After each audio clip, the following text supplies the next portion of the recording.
Property Express News, brought to you by PA Live and sponsored by Capital Reserve Investments Bank, NRB Bank, Sukasa Properties, and Adum City Estates. My name is Nanaya Otuebia. Coming up in the headlines: the Ghana Geological Survey Authority to educate residents of high-rise buildings about earthquake preparedness and response measures.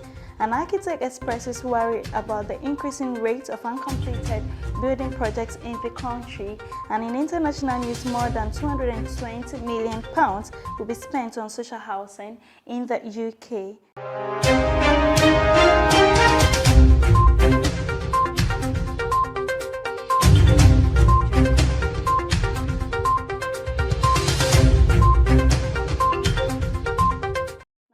In details, the Ghana Geological Survey Authority to educate residents of high-rise buildings about earthquake preparedness and response measures. Mr. Isaac Mwembe, Acting Director General of the Ghana Geological Survey Authority, has stated that his organization is putting together a sensitization program for occupants of high-rise buildings, the public, and institutions on earthquake preparedness and response measures. He advised prospective homeowners to seek expert advice from the GGSA before putting up structures in any area, adding that such a step would ensure that people did not build in high-risk zones. The acting director said in the advent of an earth tremor or earthquake, it was advisable to hide under a bed or a wooden table for protection against any falling object or a collapsing building.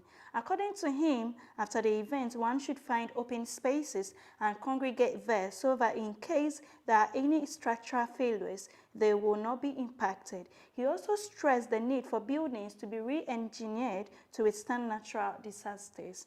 Moving on in the news, management of Empire Builders Limited has called on the military to remove its officers who are preventing them from accessing their land. Management of Empire Builders Trasaco Valley Limited has called on the military to remove its officers who are preventing them from accessing their land.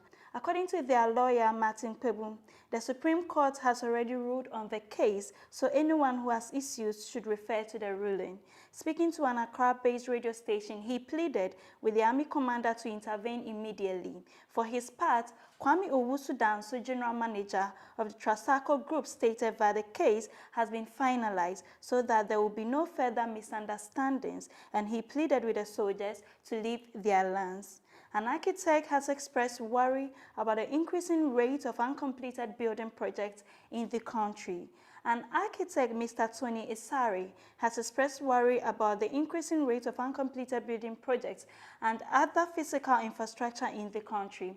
According to him, for every 5 buildings in Ghana, 1 is uncompleted. In an article he penned for a newspaper, he said the Ashanti region leads with the most uncompleted structures, above the national average, adding that many uncompleted and unstable structures dot our urban and rural landscape.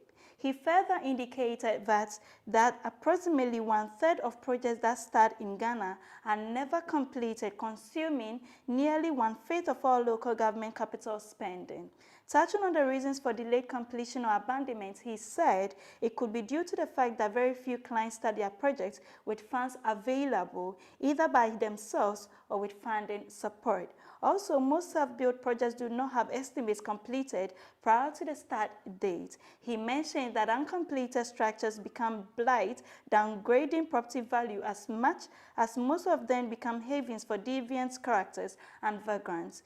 He stressed the need to rethink our approaches to construction in Ghana, including its scope, funding, and even our legal framework in relation to the sector, and to also take a critical look at increasing the percentage of local materials in our designs. Please stay with us as we go for a short break. We'll be right back.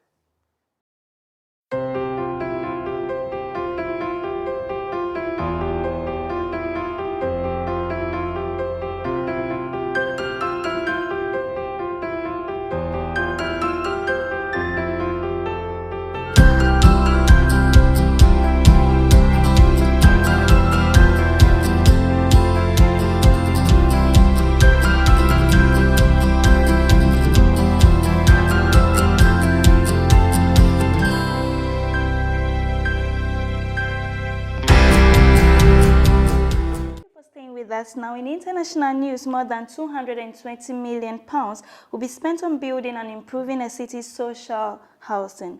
As part of the plans, £32 million will be spent on the purchase of 232 private properties in Doncaster. The City Council will borrow £26 million to fund the purchases. Rents for council tenants will rise by 7% to raise £6.2 million for the program. According to the Local Democracy Reporting Service, most of the new homes will be managed by the council housing provider, St. Leger Homes. Senior councillors approved the plans on Wednesday and they will be discussed at a full council meeting, a council spokesperson said. A report to Doncaster Council's cabinet said that the authority's house building program would cost £74 million.